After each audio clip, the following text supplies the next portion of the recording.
Je ne sais pas si mon appartement est devenu un lieu de passage interdimensionnel ou quelque chose du genre, mais je sais que quelque chose ne va pas.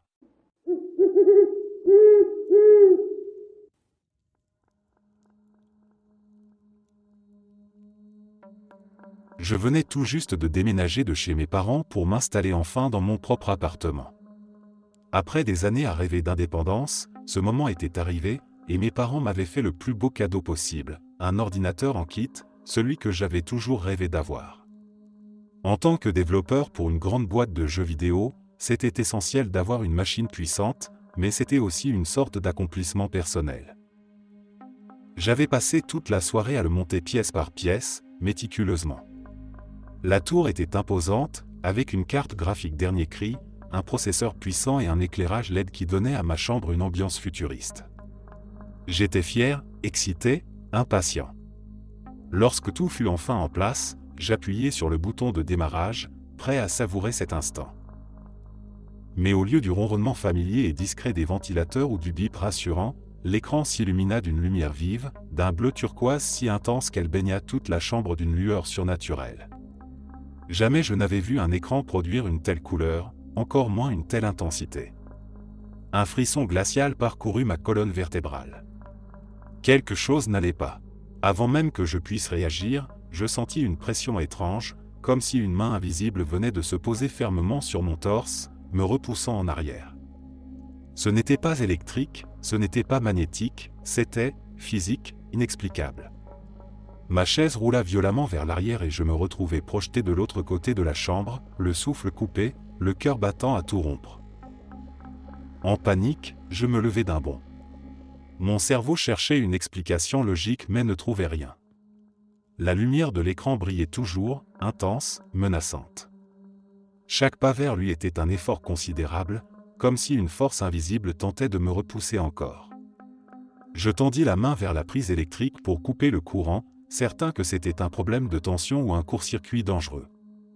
Mais c'est alors que je remarquai quelque chose qui me glaça le sang, l'ordinateur n'était même pas branché.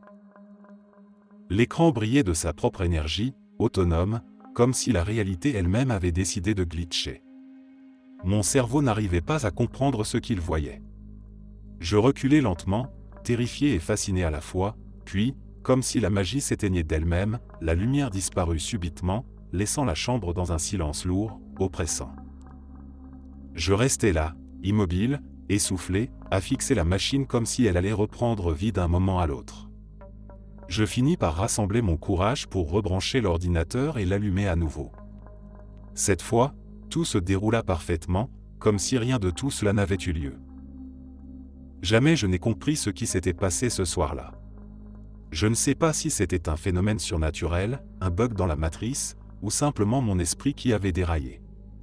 Tout ce que je sais, c'est que ce jour-là fut l'un des plus étranges et des plus perturbants de ma vie.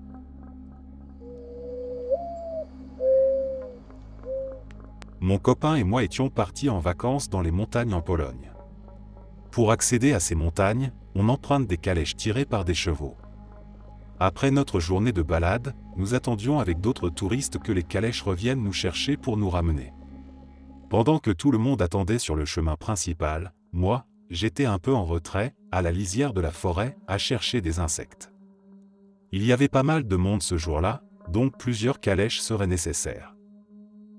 À un moment, j'ai remarqué une femme âgée entrer dans les bois. Ça m'a paru inhabituel, car personne d'autre ne s'aventurait là-bas. Tout le monde restait bien sagement sur la route ou juste en bordure de la forêt, et surtout, cette dame semblait s'y diriger seule, sans hésitation. J'étais tout près de l'endroit où elle s'était enfoncée dans les arbres. Peu après, mon copain m'a dit qu'il entendait un étrange sifflement provenant de la forêt. J'ai plaisanté en lui disant « Peut-être que c'est cette femme qui est partie dans les bois ». Mais au moment même où je disais cela, cette personne est ressortie des bois. Sauf que mon copain m'a regardé avec un air perplexe et m'a dit « Tu veux dire l'homme ?» En effet, en regardant à nouveau cette personne, j'ai réalisé qu'elle avait exactement la même silhouette, la même veste, le même âge, sauf que cette fois, ses cheveux étaient courts et son visage était clairement masculin. Étonné, je lui ai répondu « C'est bizarre, j'aurais juré que c'était une femme qui était entrée. » Je me souviens très bien de sa coiffure féminine et du fait que c'était une femme. Mais sur le coup, je me suis dit que j'avais peut-être mal vu ou que mon esprit me jouait des tours. C'est là que mon copain a confirmé « Non, tu n'es pas folle, j'ai vu exactement la même chose. C'était bien une femme qui est entrée dans les bois, j'en suis certain. Je suis aussi confus que toi. Il porte même la même veste. » Nous avons continué à surveiller les bois pour nous assurer que nous ne nous étions pas trompés ou qu'il n'y avait pas de personnes différentes. Mais personne d'autre n'est sorti. Quand la calèche est arrivée, cet homme est monté dedans, seul. Nous avons dû attendre la prochaine calèche parce qu'il y avait trop de monde, mais même après tout ce temps, aucune femme n'est ressortie des bois. Si j'avais été seul, j'aurais cru avoir halluciné. Mais mon copain a vu exactement la même chose que moi.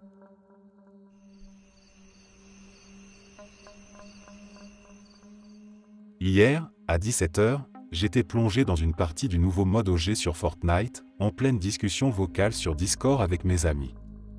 Tout se déroulait normalement jusqu'à ce que je remarque un appel manqué provenant d'un numéro sans identification. D'ordinaire, je n'accorde pas d'attention aux appels inconnus, mais j'attendais une réponse pour un poste auquel j'avais postulé. Pensant qu'il pouvait s'agir de l'employeur, j'ai décidé de décrocher lorsque le même numéro a rappelé une seconde fois. Avec le vacarme des tirs et des effets sonores du jeu, j'avais du mal à entendre, alors j'ai enlevé mon casque pour mieux écouter. La voix féminine au bout du fil ressemblait étrangement à celle de ma copine. Pourtant, son ton, légèrement vexé quand j'ai demandé qui c'était, m'a semblé inhabituel. Pour en avoir le cœur net, j'ai posé une question sur l'identification de l'appel, et sa réponse correspondait exactement à la réaction qu'elle aurait eue si elle avait été sincèrement perplexe. Elle m'a ensuite demandé si elle pouvait venir chez moi, précisant qu'elle préférait utiliser Lyft plutôt qu'Uber à cause d'une réduction de 5 $ dont nous disposions. Ce détail précis m'a déstabilisé, car nous partageons effectivement les mêmes comptes sur ces applications. Pourtant, un malaise s'est installé en moi. Quelque chose clochait. Elle ne semblait pas savoir si le chauffeur était proche, et cette incohérence a éveillé ma méfiance. Malgré mes doutes, j'ai réservé la course, mais mon hésitation a grandi lorsqu'elle a insisté pour recevoir directement l'argent afin de commander elle-même la voiture. À ce moment-là, une pensée étrange m'a traversé l'esprit, et si c'était une arnaque exploitant l'intelligence artificielle pour me soutirer de l'argent? Ce doute a été suffisant pour me convaincre d'annuler la demande. Surtout que, plus tôt dans la journée, elle m'avait dit qu'elle ne voulait pas rentrer avec moi. Troublé, j'ai aussitôt appelé ma véritable copine pour clarifier la situation. Elle m'a affirmé ne jamais m'avoir contacté, rendant l'événement encore plus déroutant. Ce moment irréel m'a laissé songeur, comme si j'avais brièvement interagi avec une version parallèle de la réalité. Comment expliquer que cette voix connaissait des détails aussi spécifiques sur ma vie? S'agissait-il simplement d'une escroquerie bien orchestrée, ou y avait-il quelque chose de plus étrange en jeu? Peut-être existe-t-il des versions alternatives de nous-mêmes, vivant des réalités que nous pouvons à peine percevoir, influencées par l'énergie que nous projetons autour de nous.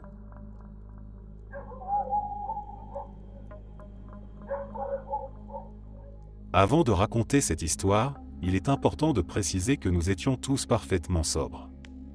Je suis actuellement en voiture, rentrant chez moi après ma pause déjeuner, et je dicte ceci à Siri en espérant que tout soit clair.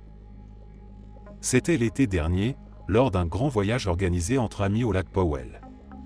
Ceux qui connaissent l'endroit savent à quel point ce lieu est d'une beauté à couper le souffle. Nous étions sur un bateau, naviguant lentement à travers des canyons aux parois majestueuses, s'enfonçant de plus en plus profondément dans des paysages presque irréels.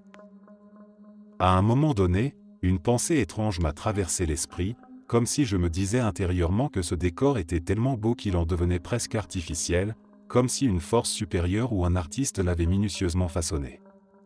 Juste au moment où cette idée prenait forme dans mon esprit, un de mes amis, assis non loin, s'est retourné vers moi pour dire exactement ce que j'étais en train de penser, que nous avions l'impression d'être dans un film, devant des décors de cinéma qui semblaient trop parfaits pour être vrais. Surpris, je me suis tourné vers lui, stupéfait, en lui demandant comment il avait pu deviner mot pour mot ce que j'étais en train de penser. Nous étions tous les deux sous le choc d'avoir partagé simultanément une pensée aussi précise. Mais ce n'était que le début d'une expérience encore plus étrange. Tandis que nous étions assis à l'arrière du bateau, observant nos 10 autres amis debout, contemplant silencieusement la splendeur des canyons qui nous entouraient, quelque chose d'étrange s'est produit en moi. Mon état de conscience s'est soudainement modifié, comme si un voile avait été levé, dévoilant une réalité cachée. Durant quelques instants, mes amis ne me parurent plus tout à fait humains. Je les voyais comme des êtres supérieurs, presque divins ou angéliques, qui étaient venus vivre une expérience terrestre pour le simple plaisir de ce moment précis. Avant même que je puisse dire quoi que ce soit, mon ami s'est à nouveau tourné vers moi, exprimant exactement ce que je venais de ressentir. Il me dit d'observer nos amis, en affirmant qu'ils étaient si beaux et si vivants qu'ils ressemblaient à des anges. À cet instant précis, je sus que nous étions tous les deux en train de vivre exactement la même chose, comme si nos esprits s'étaient synchronisés pour percevoir la réalité autrement. Pour tenter d'expliquer cette sensation, je dirais que c'était comme si nous nous étions soudainement retrouvés projetés à l'intérieur d'un jeu vidéo dont nous étions les créateurs, admirant le monde que nous avions imaginé. C'est très difficile à décrire avec des mots ordinaires. Ceux qui ont vu le film Le Labyrinthe comprendront peut-être mieux. Dans ce film, les personnages oublient tout de leur existence précédente avant d'entrer dans le labyrinthe, mais ils savent au fond d'eux qu'ils ont eu une autre vie avant. Eh bien, c'était exactement cette sensation-là. Comme si la réalité s'était momentanément révélée à nous, nous laissant entrevoir nos amis et la Terre tels qu'ils pourraient réellement être, au-delà des apparences habituelles, durant un bref instant qui nous a marqués à jamais.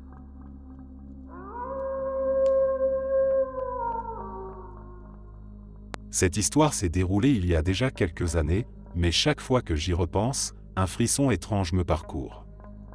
Mon mari et moi étions partis avec 3 amis à la découverte d'une vieille maison abandonnée, enfouie au cœur des forêts denses de l'Oregon. Après avoir exploré cette bâtisse sinistre qui semblait figée dans le temps, nous avons décidé de repartir, conscients que 2 bons miles de marche nous séparaient encore de notre voiture. Alors que nous étions à mi-chemin, quelque chose d'inattendu a attiré mon regard.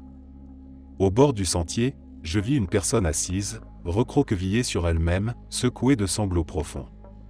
Elle portait des vêtements amples, sales, et semblait totalement abandonnée. Sa tête enfouie dans ses genoux ne me permettait pas de distinguer son visage, mais une sensation désagréable m'envahit instantanément. Étrangement, malgré mon instinct naturel de venir en aide, je me suis senti paralysé, incapable de m'approcher, comme si une voix intérieure me dictait de poursuivre mon chemin sans m'arrêter. J'ai remarqué que mes amis observaient aussi la scène en silence. Aucun mot ne fut échangé, mais comme poussés par une peur invisible, nous avons tous accéléré le pas simultanément. Un silence pesant s'était installé entre nous, comme si chacun cherchait à comprendre ce qu'il venait de voir sans oser en parler. L'atmosphère semblait lourde, presque oppressante, comme si l'air s'était épaissi autour de nous. Ce n'est qu'après plusieurs minutes que l'un de mes amis rompit finalement le silence en disant d'une voix hésitante que cet homme avait l'air vraiment étrange. C'est à ce moment précis que la situation prit une tournure encore plus inquiétante. Une amie rétorqua aussitôt, déconcertée, qu'elle n'avait vu aucun homme, mais plutôt un chien errant, assis seul près du chemin. Cette divergence brutale nous poussa à confronter nos visions respectives. À notre grande stupéfaction, aucun de nous n'avait vu la même chose. Là où je voyais une personne en pleurs, un autre avait perçu un homme au sourire moqueur, semblant se moquer de nous à mesure que nous passions. Un autre encore avait simplement aperçu quelqu'un dormant paisiblement.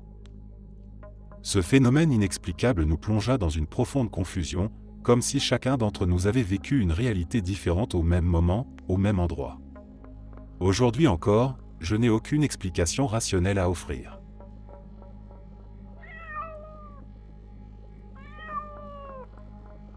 Il y a très longtemps, quand j'étais gamin, je passais mon temps à jouer aux jeux vidéo, comme tous les jeunes de mon âge. C'était vraiment ma passion. J'y jouais tous les jours, sur ma Xbox 360. À l'époque, pour une raison que j'ignore encore aujourd'hui, je ne voulais pas que les gens connaissent mon vrai nom, alors j'ai créé une adresse email complètement fictive pour mon compte Xbox Live. Le nom que j'ai choisi sans aucune raison particulière était Tom Liza. Je ne sais pas pourquoi j'ai choisi ce nom précis, c'est simplement le premier qui m'est venu à l'esprit. Bref, durant des années, mon compte était enregistré sous ce faux nom. Le temps passe, je finis par arrêter les jeux vidéo, et environ 5 ou 6 ans plus tard, je n'avais toujours pas retouché à ma console. Un soir, j'étais sorti avec mon meilleur ami, Will. On venait tout juste de finir une soirée dodgeball dans un centre où on avait l'habitude d'aller s'amuser le vendredi. J'avais 17 ans à ce moment-là, et j'avais tout récemment obtenu mon permis. Comme n'importe quel jeune conducteur, je ne connaissais pas vraiment les routes par cœur. À un feu rouge, sur la route 347, je me suis rendu compte que je devais tourner et, dans la panique, j'ai sorti mon GPS. Sans même regarder autour de moi, je me suis brusquement rabattu dans la voie de gauche, percutant au passage une vieille Toyota Corolla 2004 qui arrivait juste à côté de moi. Mon cœur s'est emballé immédiatement. Je n'avais jamais eu d'accident avant ça, et je ne conduisais même pas depuis si longtemps. Le conducteur de l'autre voiture est sorti, furieux, ce qui n'a fait qu'augmenter mon stress. La police est arrivée, a rédigé le constat, et la soirée s'est terminée comme ça. En rentrant chez moi, j'ai dû avouer à ma mère ce qui s'était passé, et elle était furieuse. Bref, une mauvaise nuit. Quelques jours plus tard, je reçois par la poste une copie du rapport de police concernant l'accident. J'ouvre l'enveloppe, commence à lire le rapport, et là, je m'arrête net. Je relis une deuxième fois, puis une troisième fois le nom de l'autre conducteur. Je n'arrivais pas à y croire. Le nom de la personne avec laquelle j'étais entré en collision était Tom Liza. Aujourd'hui, j'ai 23 ans, et je raconte toujours cette histoire parce qu'elle me donne encore des frissons. Je ne comprends toujours pas comment une coïncidence pareille est possible.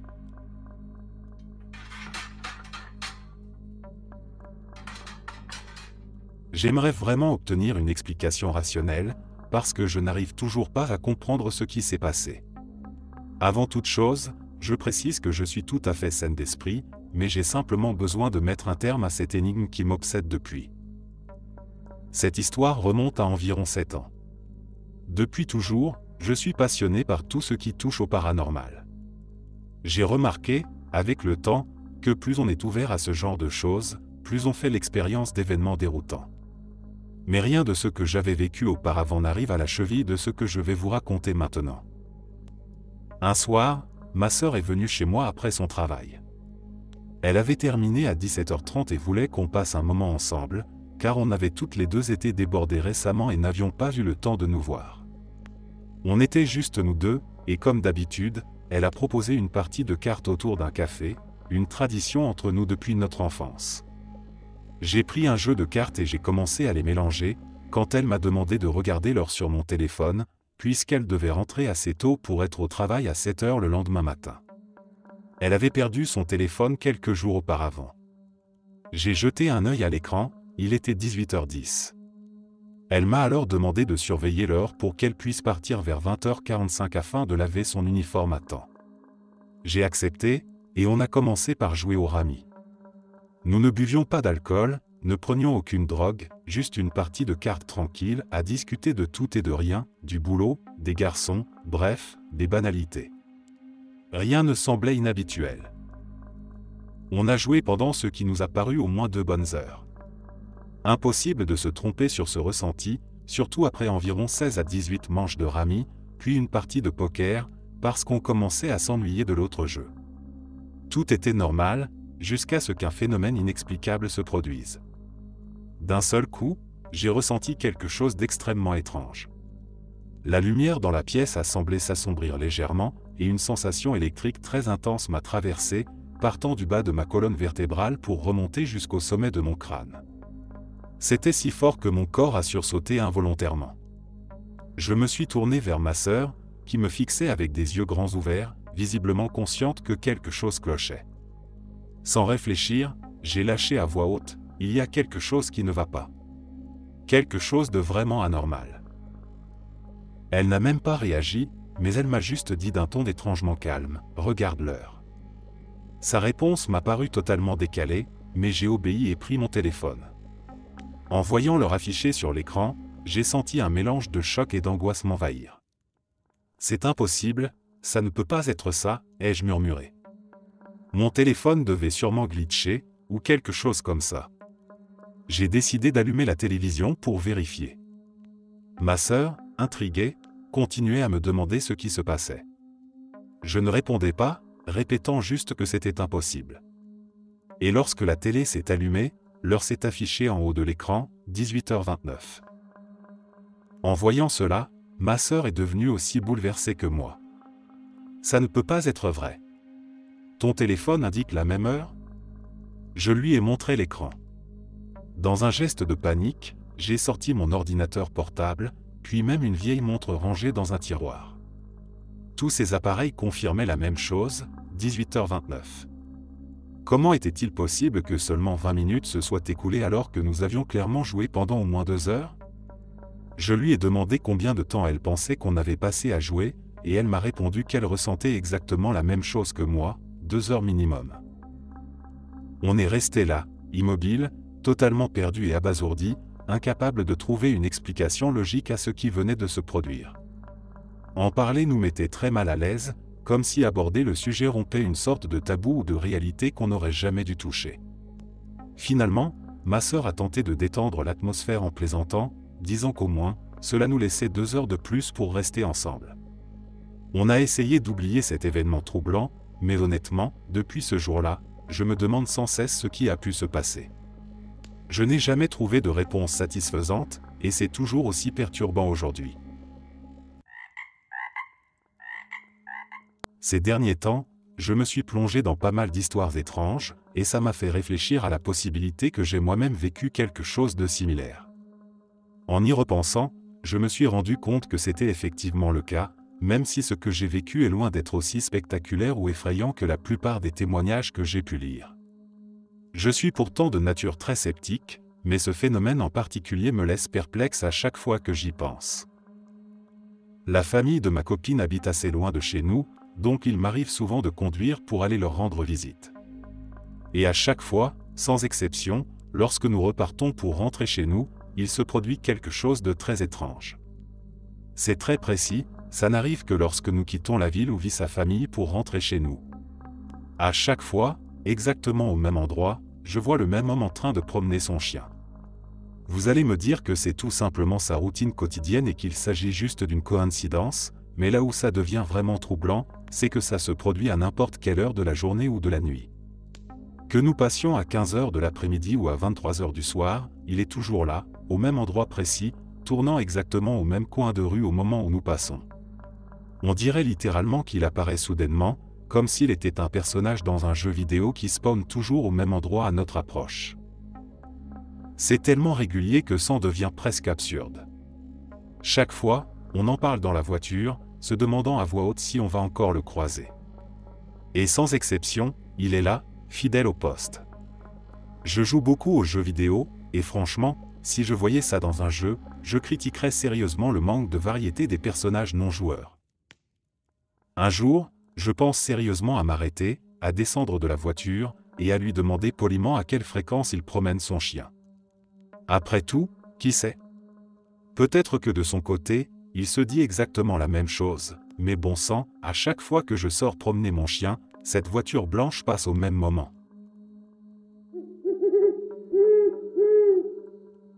Cette histoire m'a été transmise par mes grands-parents et confirmée par mon père. Elle remonte à 1958, quand mon père n'avait que 2 ans. Mes grands-parents rentraient d'un séjour en Californie, se dirigeant vers leur domicile en Arizona. Il faisait nuit, et le trajet se déroulait dans le calme habituel des longs voyages nocturnes. Pourtant, à un moment donné, mon père, alors tout jeune enfant, se mit à leur parler d'une voix qui n'était pas tout à fait la sienne. Sa manière de s'exprimer avait subitement changé, devenant adulte et assuré, ce qui terrifia immédiatement ma grand-mère. Il leur raconta alors, avec une précision déconcertante pour un enfant si jeune, qu'il avait été pilote américain pendant la Seconde Guerre mondiale, opérant au-dessus du Pacifique. Troublé mais intrigué, mes grands-parents lui posèrent des questions. Mon grand-père, vétéran de la guerre de Corée, comprenait suffisamment la situation pour chercher à vérifier la cohérence des propos de son fils. Les réponses furent stupéfiantes. Mon père évoqua des détails techniques très précis sur l'avion qu'il pilotait, l'organisation de son unité, ainsi que le nom du porte-avions auquel il était rattaché. Aucun enfant de 2 ans n'aurait pu connaître ces choses. Il poursuivit en expliquant qu'il avait été abattu en plein combat, réussissant néanmoins à survivre au crash. Malheureusement, son récit prit une tournure tragique, il avait été attaqué et tué par des requins parce que le répulsif anti-requin, fourni à l'époque aux pilotes, s'était révélé inefficace. Mes grands-parents, troublés, gardèrent ce récit pour eux pendant de nombreuses années, le considérant comme trop perturbant pour être évoqué à nouveau. Peu après cet incident, mon père redevint un enfant ordinaire de 2 ans, comme si rien ne s'était passé. Plusieurs années après, un rapport officiel fut publié, confirmant effectivement que le répulsif anti-requin distribué aux soldats durant la guerre n'avait jamais fonctionné. Ce détail glaçant renforça encore davantage la conviction de mes grands-parents que leur fils avait réellement raconté quelque chose d'extraordinaire. Mon père m'a également confié que durant toute son enfance et même jusqu'à ses 20 ans, il avait été hanté par des rêves récurrents dans lesquels il se voyait combattre les Japonais au-dessus du Pacifique. Chaque rêve se terminait systématiquement par un crash en mer suivi d'une attaque de requins. Ces cauchemars répétés l'avaient poussé, dès son plus jeune âge, à se passionner pour la Seconde Guerre mondiale, cherchant sans cesse à en savoir davantage. Pourtant, il n'avait aucun souvenir conscient d'avoir raconté quoi que ce soit à ses parents quand il était enfant. Ce n'est qu'à l'âge de 30 ans que mes grands-parents lui révélèrent enfin cette étrange nuit où il avait parlé avec la voix et la mémoire d'un autre homme. Aujourd'hui, mon père, âgé d'une 60aine d'années, demeure profondément convaincu que ces rêves et l'événement relaté par mes grands-parents constituent des souvenirs authentiques d'une vie antérieure. Récemment, je lui ai demandé s'il avait toujours ces rêves. Il m'a répondu que cela lui arrivait encore, mais de manière très occasionnelle désormais.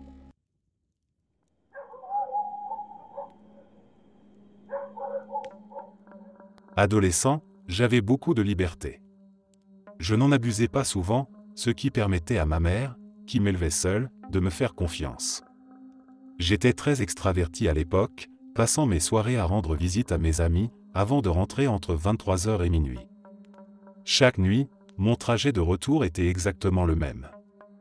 Je tournais à droite en quittant la route principale, passais devant une rue résidentielle à droite, approchais d'un stop à une intersection sombre, puis passais encore devant 3 rues à droite, avant d'arriver à ma maison située à gauche.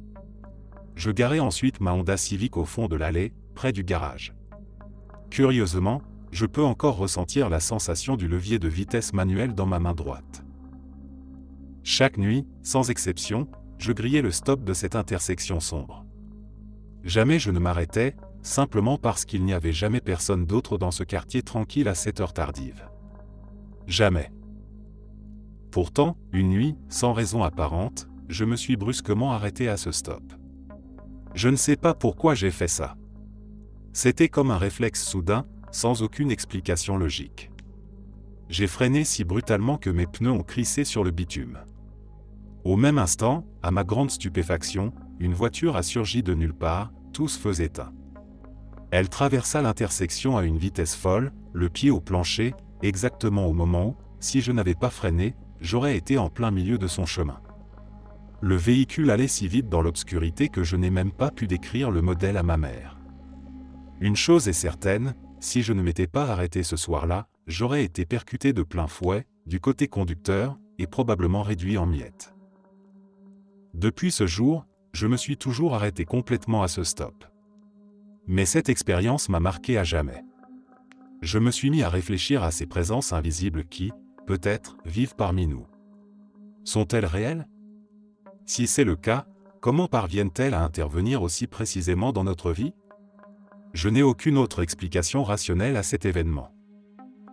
J'ai vécu une expérience similaire à Paris, où j'aurais dû être écrasé par un bus roulant à vive allure derrière moi.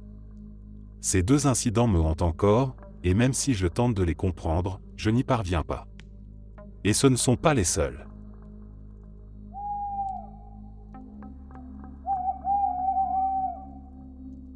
Cette histoire est celle de ma mère, qui n'a jamais été du genre à inventer ou à exagérer. Elle n'a jamais consommé de drogue ou d'alcool, et ses souvenirs ont toujours été précis, cohérents et fiables. C'est pour cette raison que ce récit m'intrigue autant. Tout a commencé dans les années 90, quand ma mère est tombée enceinte pour la première fois. Sa grossesse était tout ce qu'il y a de plus normal. Comme c'était sa première, elle prenait d'extrêmes précautions, évitant absolument tout ce qui aurait pu causer le moindre problème. Elle savait déjà qu'elle allait avoir une petite fille et avait décidé de l'appeler Jasmine, un prénom qu'elle avait toujours adoré et choisi depuis longtemps pour sa future première fille. Elle n'avait jamais envisagé un autre prénom, et tout le monde dans ma famille le savait. Ma mère rêve rarement, ou alors elle ne s'en souvient pas.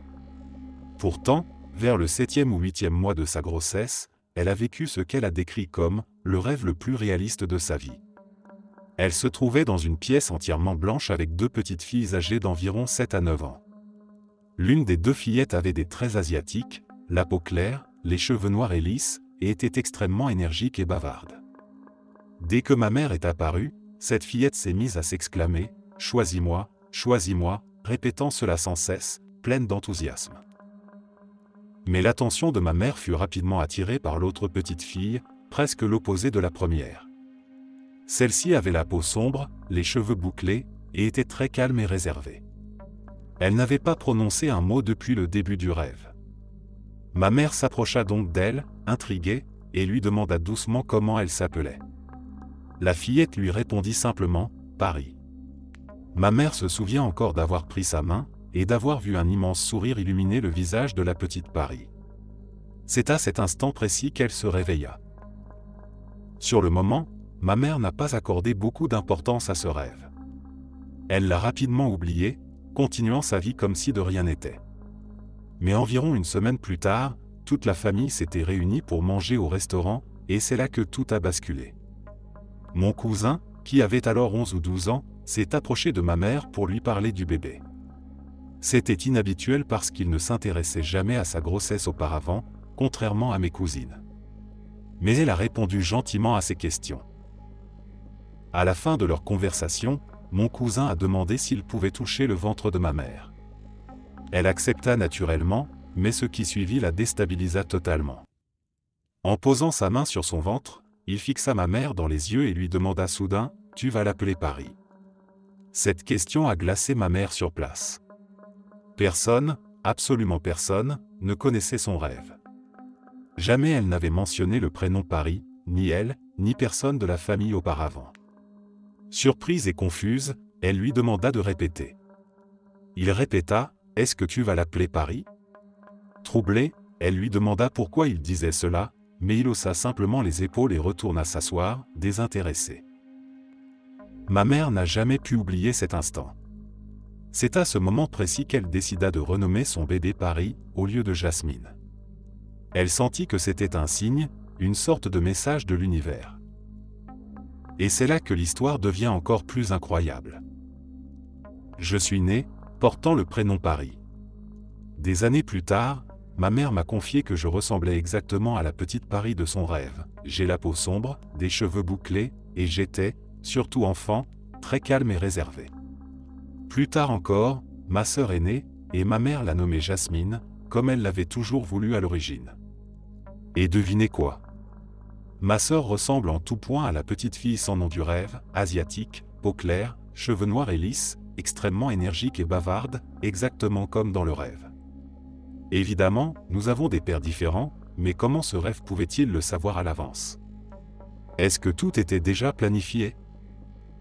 Des années plus tard, ma mère a reparlé à mon cousin de cette étrange discussion au restaurant. Elle lui demanda pourquoi il avait évoqué le prénom Paris ce jour-là, mais lui n'avait absolument aucun souvenir de ce moment. Il affirma qu'il ne connaissait même pas ce prénom avant que ma mère ne l'annonce officiellement à la famille. Aujourd'hui encore, cette histoire me trouble profondément. Je n'arrête pas d'y penser, me demandant comment une telle chose est possible. Comment le rêve de ma mère a-t-il pu prédire exactement nos apparences et nos personnalités, ainsi que l'ordre dans lequel nous sommes nés? Je reste avec cette question sans réponse, comment?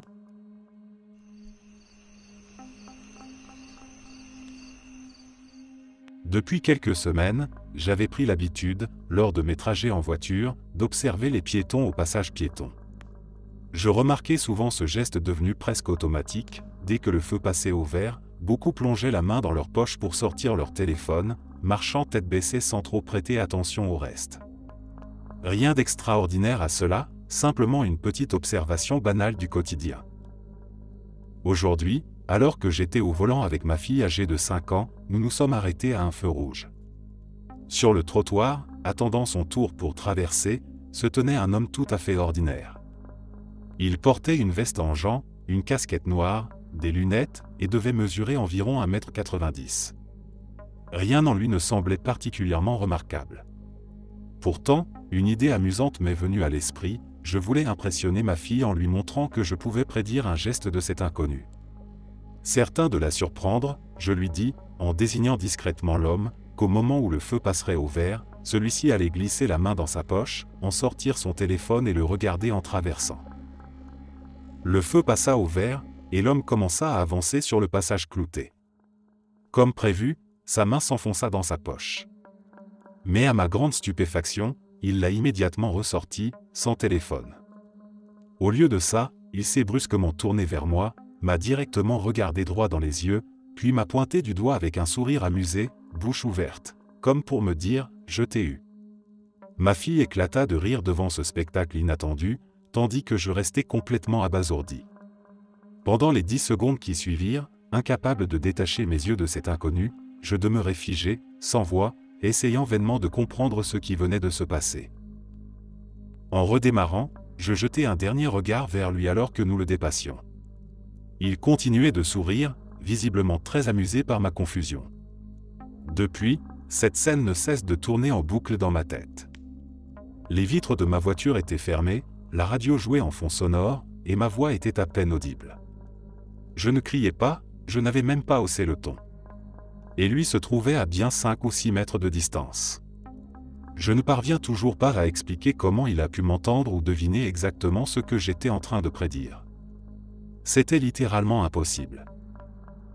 La seule explication rationnelle qui me vient à l'esprit est que cet homme avait peut-être fait la même observation que moi depuis longtemps, et qu'au moment de traverser, il a tenté le tout pour le tout en devinant mes pensées. Mais honnêtement, quelles seraient les chances réelles d'une telle coïncidence ?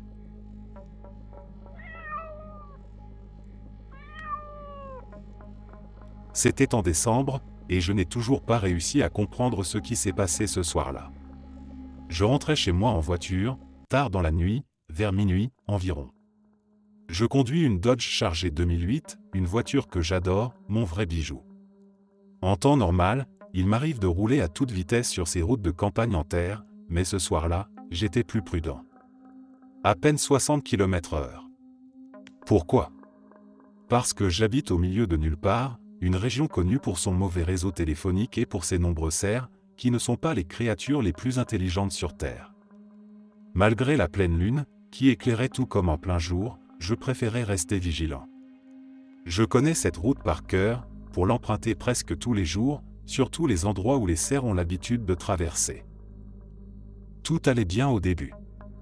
J'écoutais de la musique, concentré sur la route. Je passais la première zone dangereuse sans souci.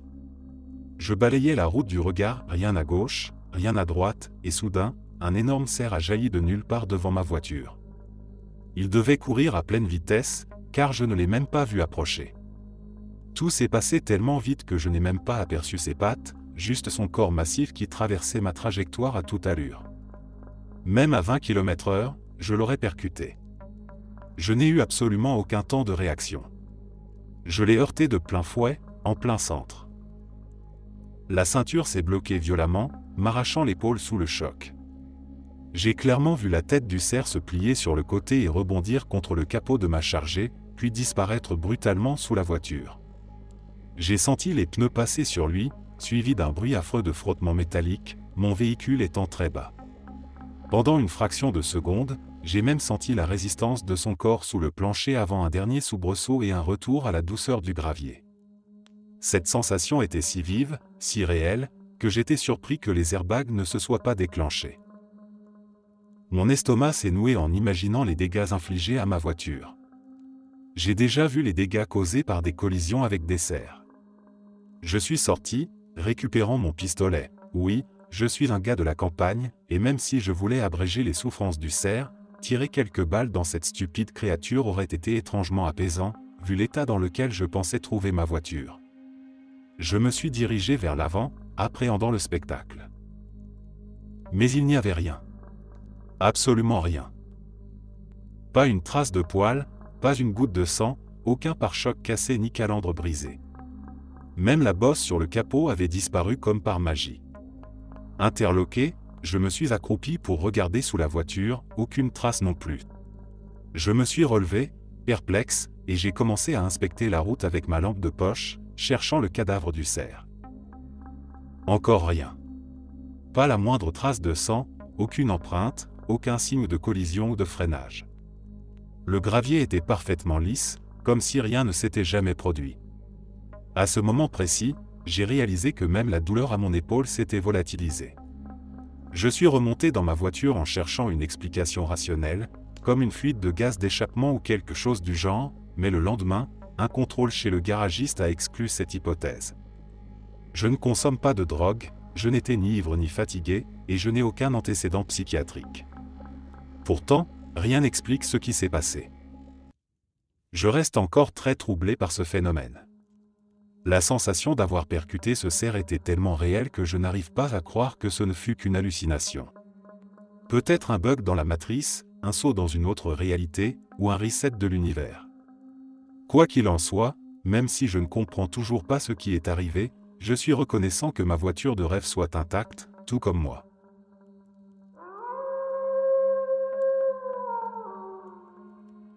Quand j'avais 13 ans, mon père et moi avons survécu à une tornade qui, apparemment, n'a jamais existé. Encore aujourd'hui, ce souvenir me pousse à remettre en question la réalité elle-même. C'était un après-midi d'été, entre deux matchs de softball. Ma sœur et moi avions toutes les deux été sélectionnées dans les équipes All-Star de notre ligue locale, et elle jouait un match ce jour-là. Ma mère était restée avec elle, tandis que mon père m'avait ramené à la maison pour que je puisse manger et me changer avant le second match. Le terrain n'était qu'à quelques minutes de chez nous. Durant ces 3 courtes minutes de trajet, le ciel est passé d'un bleu ensoleillé à une couleur gris foncé menaçante. Habitant dans le Rhode Island, nous étions habitués à la météo imprévisible, mais cette fois, c'était différent. Je n'avais pas vu les nuages arriver progressivement. D'un instant à l'autre, le ciel était devenu obscur. Mon père a même fait la remarque que mon deuxième match serait probablement annulé à cause de ce qui ressemblait à un violent orage qui se préparait. Un détail m'avait frappé en arrivant dans notre rue, elle était étrangement vide. Nous habitions dans une impasse où tout le monde garait ses voitures sur le trottoir, à des places non officielles mais tacitement respectées par tous les voisins. Ce jour-là, il n'y avait absolument aucun véhicule garé. Je n'avais jamais vu la rue aussi déserte. Nous sommes rentrés à la maison. J'ai pris le temps de me changer, d'aller aux toilettes et de me faire un sandwich, pendant que mon père descendait vérifier ses emails professionnels. Je suis ressorti seul pour l'attendre près de la voiture. Le ciel était si sombre que je me demandais même si ça valait le coup de retourner au terrain. C'est à ce moment précis qu'un sentiment d'angoisse indescriptible m'a envahi. J'ai tourné la tête vers la gauche, et là, à ma grande horreur, j'ai vu une gigantesque tornade foncer droit dans ma direction. Je me souviens clairement avoir vu la gouttière de mes voisins, à 3 maisons de distance, se détacher, suivie par des bardeaux qui s'arrachaient du toit. Je crois que j'étais complètement sous le choc, incapable de bouger face à cette vision totalement impossible, car notre région ne connaît jamais de tornade. La chose suivante dont je me souviens, c'est mon père me saisissant par derrière en hurlant, me tirant à l'intérieur de la maison. Il m'a précipité dans la cave, verrouillant la porte derrière lui. Dans les minutes qui ont suivi, il y a eu une énorme agitation. Mon père jurait, essayant désespérément de joindre ma mère sur son portable pour la prévenir, elle ainsi que tous ceux présents au terrain. Quand il l'a enfin eu, elle lui a répondu, perplexe, qu'il n'y avait aucun nuage à l'horizon là-bas. Pourtant, elle a quand même sorti ma sœur du match et averti les 2 équipes, ce qui a créé une certaine confusion et mis le match en pause. Dans la cave, c'était le silence absolu. Après 5 minutes interminables, mon père est remonté vérifier. Lorsqu'il est revenu, le visage livide, il m'a dit que tout était terminé. En remontant, j'ai immédiatement remarqué que le soleil brillait à nouveau. Je suis sorti dehors, stupéfaite, plusieurs voitures étaient soudainement garées dans la rue, à leur place habituelle, comme si rien ne s'était passé. La maison de mon voisin était intacte, la gouttière et le toit intacts, alors que je les avais vus se faire arracher. Aucun média local n'a parlé de la tornade, aucun voisin n'avait rien vu, même si 2 d'entre eux affirment avoir été chez eux tout ce temps. Cette tornade était énorme, elle ne pouvait pas être passée inaperçue ni avoir disparu aussi vite qu'elle était apparue. Pourtant, tout était normal. Mon père déteste en parler. Quand il accepte finalement, il se persuade qu'il s'agissait d'un phénomène météorologique très localisé qui a commencé et terminé sur notre rue, mais je sens bien qu'il est perturbé, comme moi. Je sais qu'il a remarqué, lui aussi, les voitures revenues de nulle part et la maison du voisin comme neuve. Mais étant très rationnel, il évite le sujet, sûrement parce que cela remet trop en question sa compréhension du monde. Je le comprends, donc je n'insiste pas. Cette expérience me trouble toujours autant. Elle me fait sérieusement douter de la réalité telle que nous la connaissons. Je ne comprends pas comment cela a pu arriver, et je n'ai jamais trouvé de réponse satisfaisante. J'espère en trouver un jour.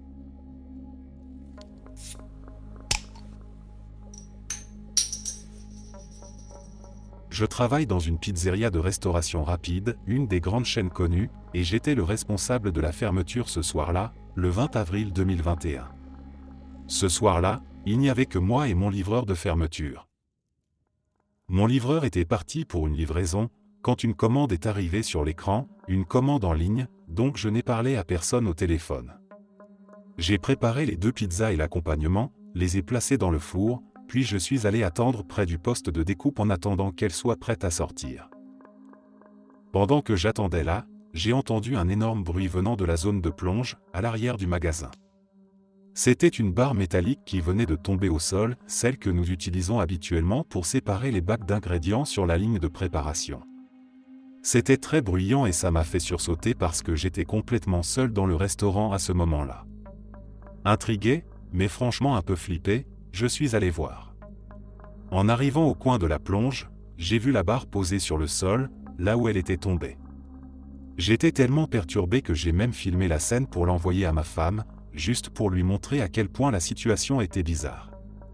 Je n'ai rien touché, rien déplacé, juste retourné directement à mon poste de découpe pour m'occuper des pizzas, question d'hygiène. Mais c'est là que les choses ont vraiment dérapé.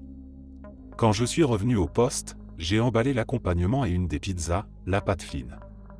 À ce moment précis, mon livreur est revenu au magasin par l'entrée principale. Je me suis retourné pour récupérer la deuxième pizza, c'est la pâte classique.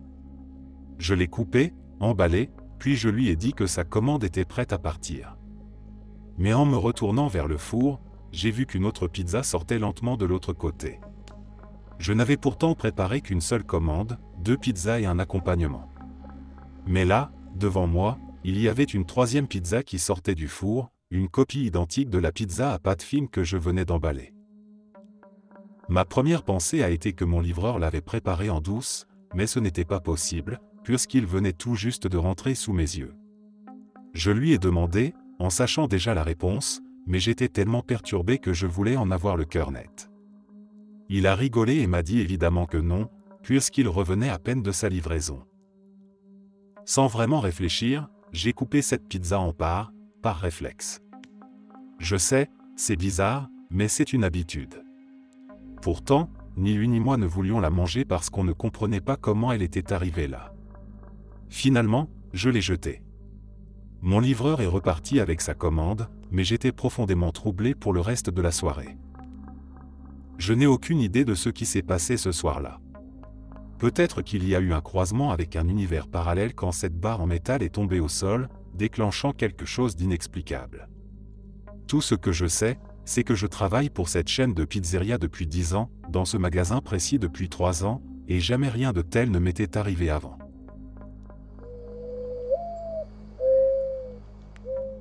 Mes grands-parents m'ont raconté cette histoire quand j'étais enfant.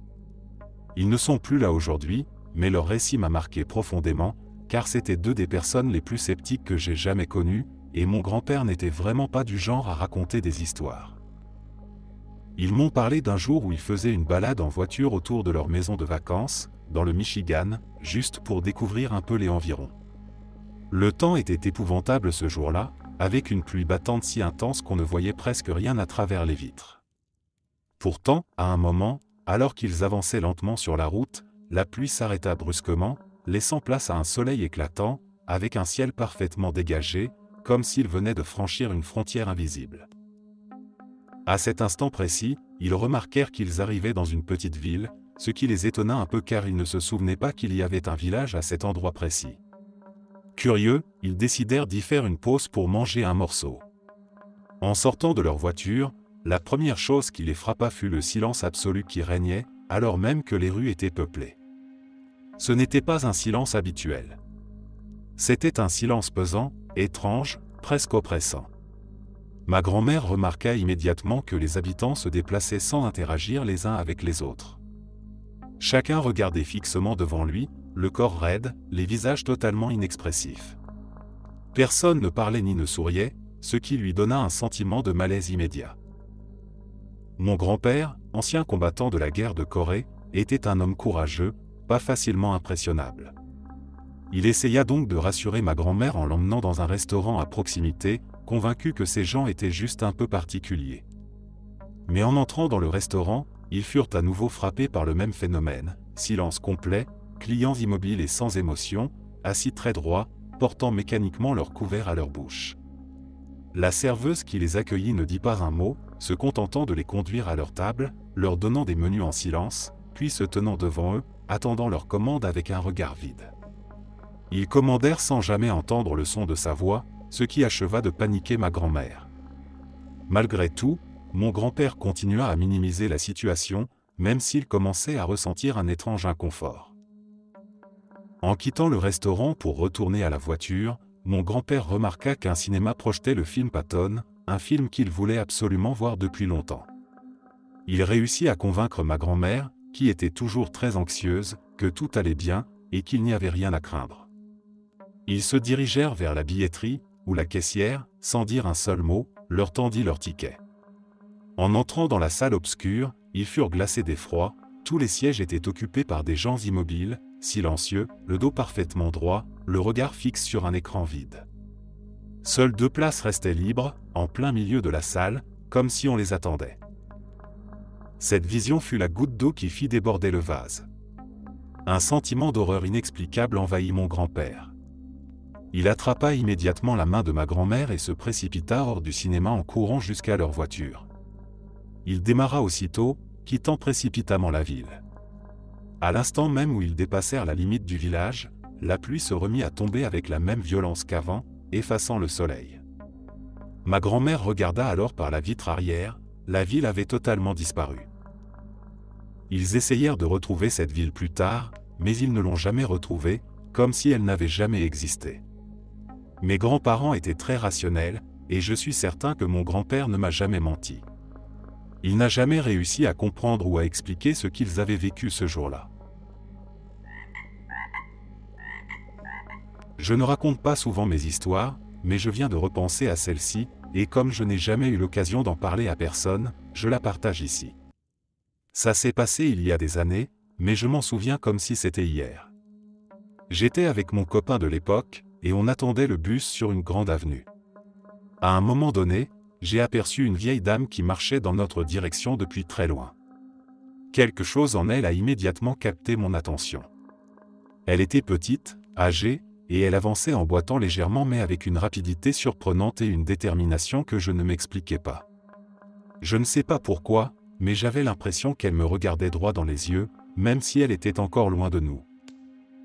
À mesure qu'elle approchait, il est devenu évident qu'elle me fixait bel et bien, avec un sourire chaleureux, respirant difficilement à cause de sa marche rapide.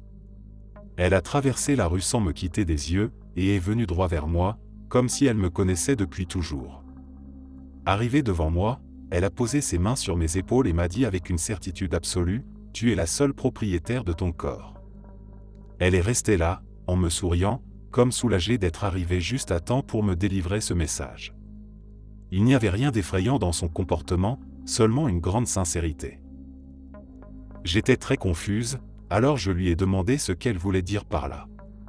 Elle m'a simplement répondu, « Personne ne peut te toucher si tu ne les y autorises pas, ma chère. C'est ton corps à toi. Personne ne peut poser ses mains sur toi sans ta permission. » Puis, sans rien ajouter de plus, elle s'en est allée.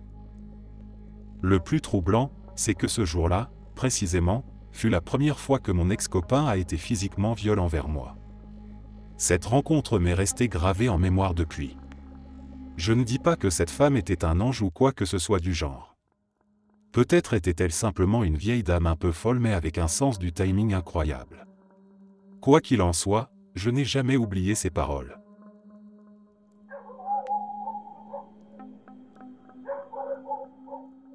C'était le 23 octobre 2015.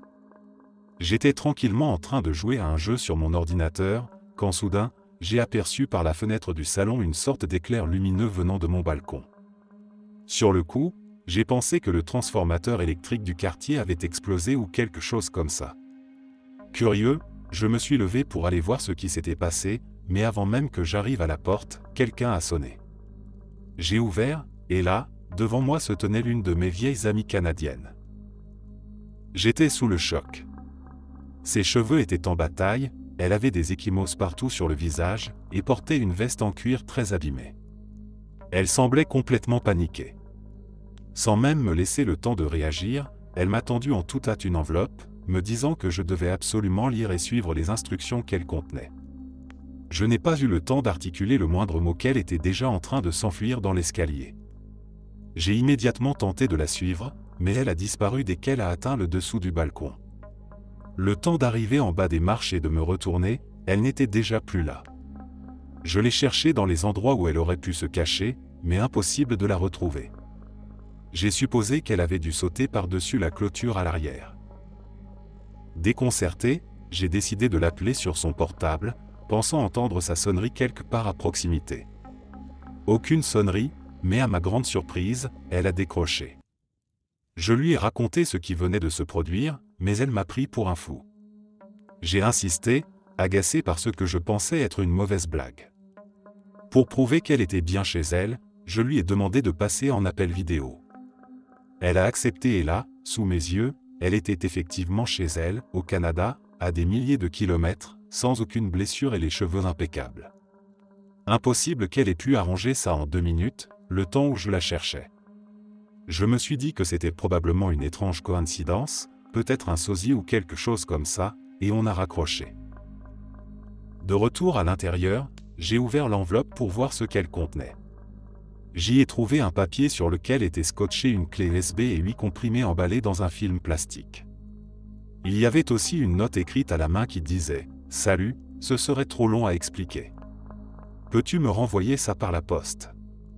Il y a 8 doses qui doivent être prises à des heures précises, merci. » En bas du papier, il y avait également 3 dessins étranges. C'était extrêmement perturbant, car j'ai immédiatement reconnu l'écriture de mon ami. J'ai branché la clé USB sur mon ordinateur, et le seul fichier à l'intérieur était un document texte disant simplement « Regarde la date, mec ». Ce que j'ai fait immédiatement. À ma grande surprise, la date de création était le 23 octobre 2025, soit exactement 10 ans dans le futur, jour pour jour. Je l'ai rappelé tout de suite. Cette fois, c'est elle qui pensait que je lui faisais une mauvaise blague. J'ai donc pris une photo de tout ce que j'avais et je la lui ai envoyée par email. Elle a reconnu tout de suite sa propre écriture, et elle a même précisé que les dessins au bas de la note étaient quelque chose qu'elle dessinait avec sa meilleure amie lorsqu'elles étaient à l'école primaire. C'était un secret entre elles, quelque chose que personne d'autre ne pouvait savoir. Comme demandé, je lui ai envoyé le colis au Canada. Quelques mois plus tard, il s'est avéré que sa meilleure amie est tombée gravement malade. Elle avait quelque chose que les médecins étaient incapables d'identifier ou de soigner. On lui disait que c'était sûrement dû au stress, mais son état empirait jour après jour. Comme elle connaissait cette histoire étrange depuis le début, dans un moment de désespoir, elle a décidé d'essayer les mystérieux comprimés, au cas où ils lui auraient été destinés. Était-ce un miracle ou une coïncidence ? Personne ne le sait, mais après avoir pris ces pilules inconnues, elle s'est peu à peu rétablie au cours des semaines qui ont suivi. Je ne sais pas si en 2025 nous comprendrons enfin ce qui s'est passé ce jour-là, mais chaque fois que j'y repense, un frisson me parcourt.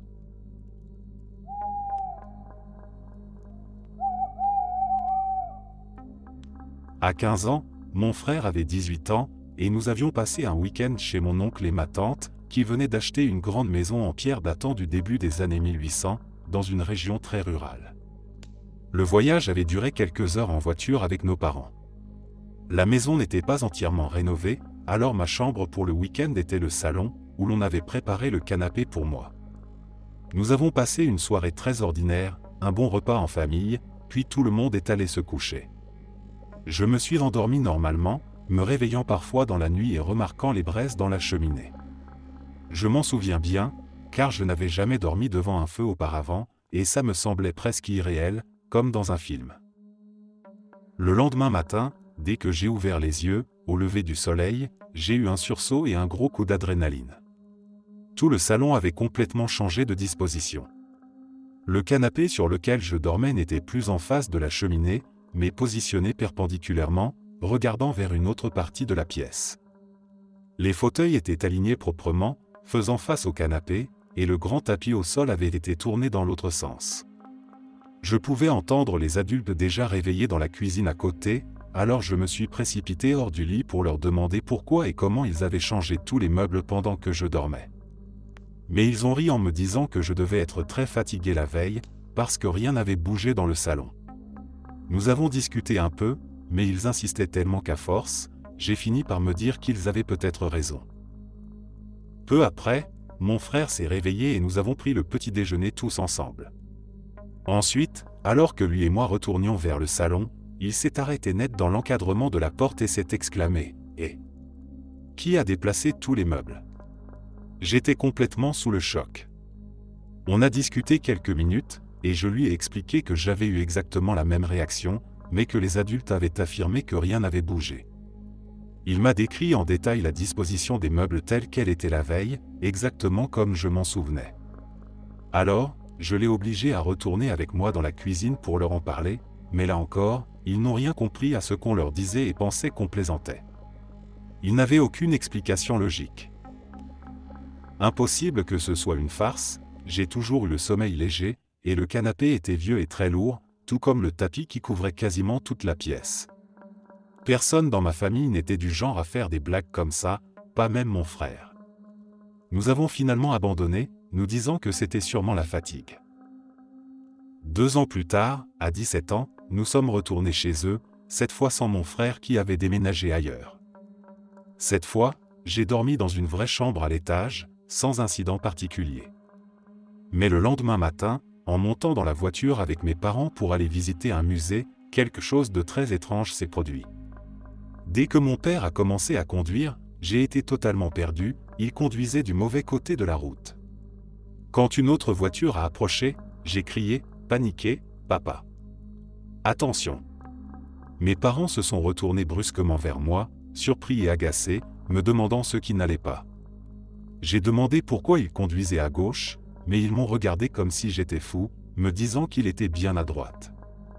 J'étais complètement désorienté, mais j'ai fini par me taire, voyant leur agacement. Ce sentiment terrifiant d'être du mauvais côté de la route a persisté pendant plusieurs jours, ne s'atténuant que lorsque nous approchions enfin de chez nous, le dimanche. Puis ça a disparu définitivement. Pendant ces quelques jours, je suis resté silencieux, essayant de me distraire en écoutant de la musique, les yeux fermés. Depuis, je me pose beaucoup de questions, quelqu'un a-t-il déjà vécu quelque chose de similaire? Il s'est produit d'autres événements mineurs et étranges dans cette maison, mais rien qui ne m'avait autant perturbé. Ces 2 épisodes restent les seuls moments de ma vie où j'ai ressenti un sentiment aussi profond de désorientation, toujours en lien avec cette maison. Je n'y suis jamais retourné, car mon oncle est décédé quelques années plus tard et ma tante a vendu la maison.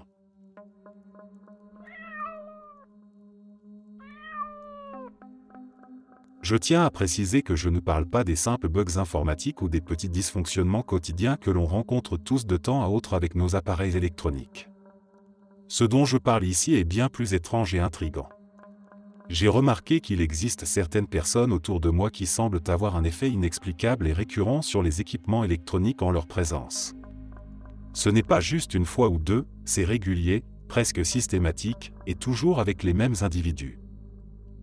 Par exemple, je me souviens d'un collègue au bureau qui, chaque fois qu'il s'installait devant son ordinateur, finissait par avoir des problèmes totalement incompréhensibles pour notre technicien informatique. J'ai souvent observé par-dessus son épaule, intrigué, alors que l'écran se figeait brusquement sans aucune raison, ou que le curseur de la souris se déplaçait tout seul comme s'il refusait de répondre normalement. Au début, je pensais simplement qu'il s'agissait de coïncidence ou que mon collègue avait un manque de chance avec la technologie. Mais ces phénomènes étranges se sont répétés à plusieurs reprises et toujours quand c'était lui qui utilisait l'appareil. Un autre exemple me revient en mémoire, une amie proche. À chaque fois qu'elle tenait son téléphone, l'écran tactile se comportait de façon imprévisible. Tantôt il refusait de réagir à ses doigts, tantôt il ouvrait des applications au hasard sans qu'elle n'ait même touché l'écran. Et dès que quelqu'un d'autre reprenait l'appareil, le problème disparaissait instantanément, comme si rien ne s'était passé. Ce genre de situation m'a toujours troublé et intrigué. Je ne peux pas m'empêcher de me demander s'il n'y aurait pas quelque chose dans l'énergie de ces personnes, peut-être un champ magnétique naturel qu'elles dégagent inconsciemment, ou une fréquence particulière de leurs ondes cérébrales, qui entrerait en conflit avec les circuits électroniques. Bien sûr, cela semble fou à première vue, mais j'ai lu quelques articles et témoignages qui suggèrent que certaines personnes, souvent sans le savoir, dégageraient une énergie suffisante pour perturber l'électronique qui les entoure. Certains appellent même ce phénomène le syndrome SLI, où des individus provoquent des pannes inexplicables dans les appareils électroniques ou des anomalies dans les éclairages publics à proximité. Je n'ai jamais trouvé d'explication scientifique solide à ce phénomène, mais je suis certain d'une chose, ce que j'ai observé n'est pas un hasard, ni le fruit d'une imagination débordante. J'aimerais beaucoup savoir si d'autres personnes ont vécu ou remarqué des événements similaires.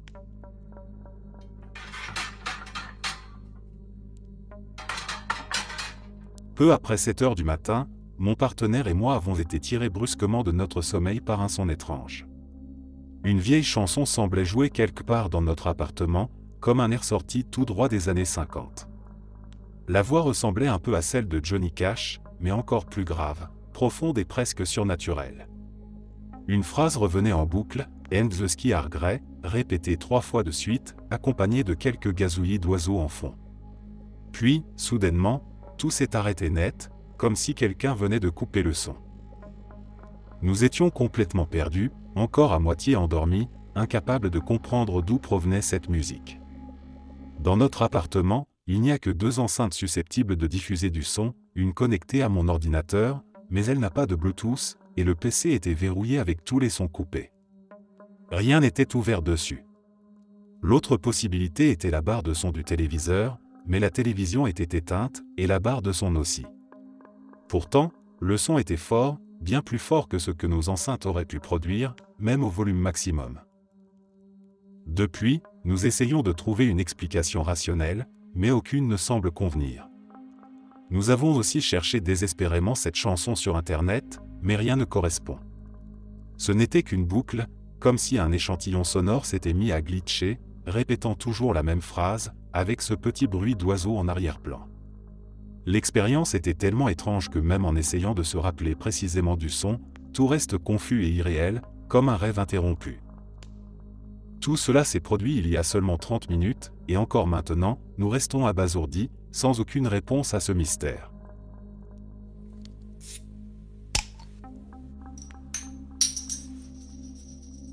Je suis quelqu'un qui ne croit absolument pas au paranormal. Pour moi, tout phénomène a une explication scientifique logique. Pourtant, jusqu'à mes 19 ans, j'étais une catholique convaincue. Aujourd'hui, j'en ai 27, et j'ai totalement changé d'état d'esprit. Tout ce qui touche au paranormal ou à la religion me rend extrêmement sceptique à cause de mon passé. Mais ces derniers temps, quelque chose a changé, et je ne sais plus quoi en penser. Je vis depuis 6 ans dans le même appartement avec mon fils et son père. Aucun de nous n'est religieux, loin de là.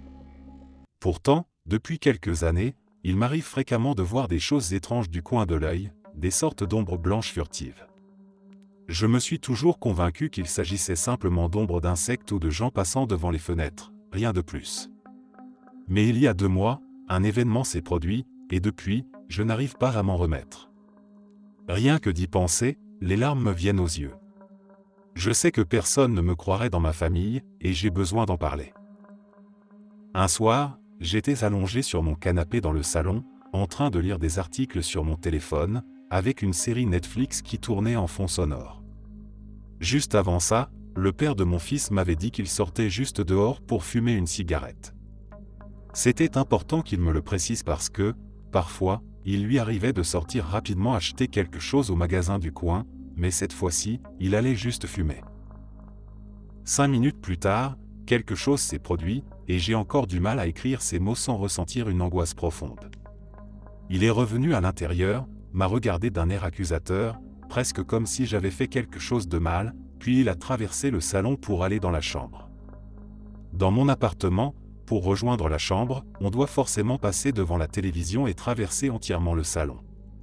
J'ai très clairement vu son visage, son expression énervée, alors qu'il se dirigeait vers la chambre. Depuis le canapé, je peux voir la porte de la chambre, légèrement à gauche. J'ai vu qu'il ouvrait les tiroirs de sa commode à toute vitesse, en fouillant des papiers comme s'il cherchait quelque chose d'important. Il a brusquement fermé le tiroir, puis est entré dans la salle de bain, claquant violemment la porte derrière lui. Si fort que ça m'a vraiment énervé, car j'avais peur que cela réveille notre fils qui dormait déjà. J'ai crié vers lui, et « Qu'est-ce qu'il y a ?» en attendant qu'il sorte de la salle de bain pour lui demander pourquoi il avait claqué la porte aussi fort. J'ai attendu, observant la porte de la salle de bain, mais elle restait fermée, avec la lumière visible par les côtés. 10 minutes plus tard, la porte d'entrée de l'appartement s'est ouverte. Mon cœur s'est arrêté. Le père de mon fils venait juste de rentrer de dehors. J'ai immédiatement tourné la tête vers la salle de bain, la lumière était toujours allumée derrière la porte fermée. Totalement paniqué, j'ai demandé au père de mon fils d'ouvrir la porte de la salle de bain. Il l'a fait. Personne n'était à l'intérieur. Il n'a rien remarqué d'étrange, alors il a juste fait ce qu'il avait à faire et est revenu s'asseoir dans le salon, comme si tout était normal. Je ne lui en ai parlé qu'une semaine après l'événement. Et je n'en ai jamais parlé à personne d'autre que lui, car personne ne me croirait. Mais des phénomènes étranges ont souvent lieu dans mon appartement, des objets déplacés inexplicablement, mon téléphone retrouvé sur la cuisinière, mon four qui s'éteint tout seul, des portes qui claquent sans raison. Je ne sais pas si mon appartement est devenu un lieu de passage interdimensionnel ou quelque chose du genre, mais je sais que quelque chose ne va pas. J'ai même dû abandonner mes cours parce que je ne peux plus me concentrer. Mon anxiété est constante et je continue de voir ces ombres blanches courir dans mon salon, de gauche à droite. Si quelqu'un a déjà vécu quelque chose de similaire, je l'invitais vraiment à en parler. Je comprends que le père de mon fils ne me croit pas, mais ce que j'ai vécu me fait littéralement pleurer d'angoisse. Je suis totalement perdu. Merci d'être resté jusqu'à la fin. N'oubliez pas d'aimer la vidéo, de vous abonner et de partager vos propres histoires en commentaire. On se retrouve demain à la même heure devant ce feu.